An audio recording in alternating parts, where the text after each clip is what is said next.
Welcome to our continued series, Questions and Answers from the works of Sri Aurobindo and Mother. Consciousness, Part 19, from Sri Aurobindo. All the difficulties you describe are quite natural things, common to most people. It is easy for one, comparatively, to remember and be consciousness when one sits quiet in meditation. It is difficult when one has to be busy with work. The remembrance and consciousness in work have to come by degrees. You must not expect to have it all at once. Nobody can get it all at once. It comes in two ways.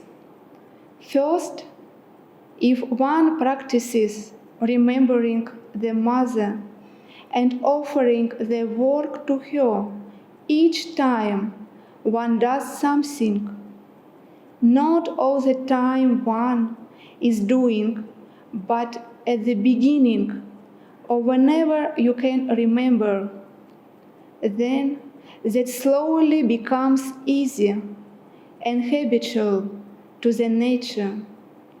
Secondly, by the meditation, an inner consciousness begins to develop, which, after a time, not at once or suddenly, becomes more and more automatically permanent. One feels this as a separate consciousness from that outer which works. At first, this separate consciousness is not felt when one is working, but as soon as the work stops, one feels it was there all the time watching from behind.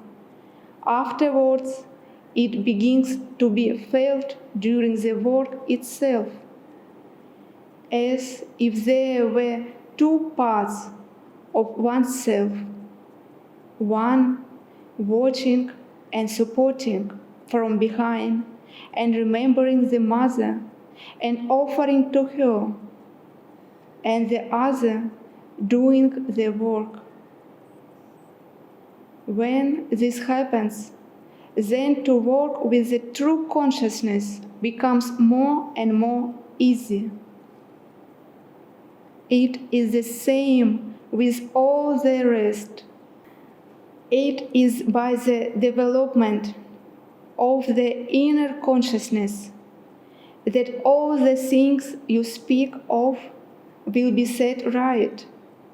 For instance, it is a part of the being that has utsaha for their work, another that feels the pressure of quietude and is not so disposed to work. Your mood depends on which comes up at the time. It is so with all people. To combine the two is difficult, but a time comes when they do get reconciled. One remains poised in an inner concentration, while the other is supporting by it in its push toward work. The transformation of the nature, the harmonizing of all these discordant things in the being are the work of sadhana.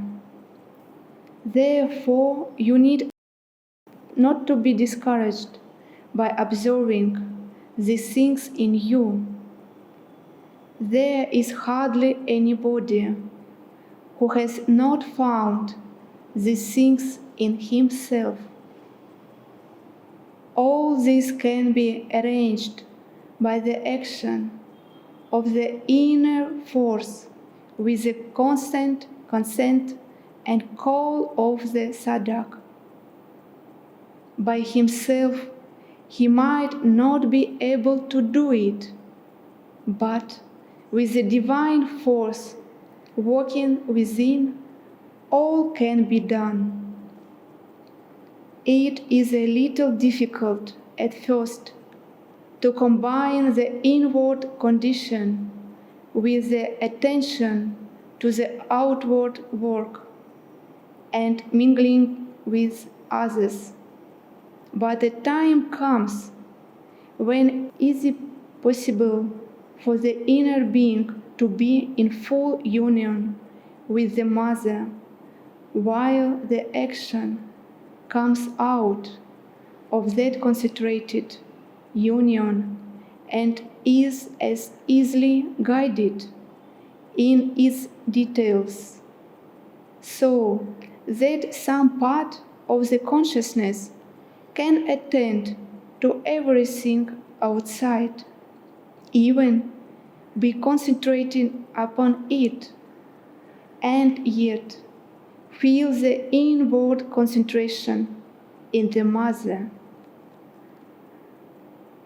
It is a very good sign that even in spite of full work, the inner working was felt behind and succeeded in establishing the silence.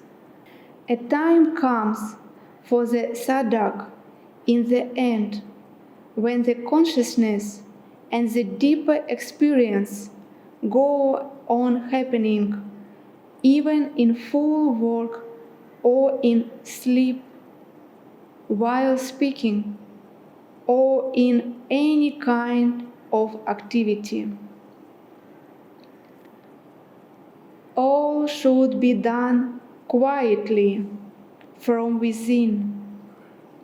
Working, speaking, reading, writing as part of the real consciousness, not with the dispersed and unquiet movement of the ordinary consciousness.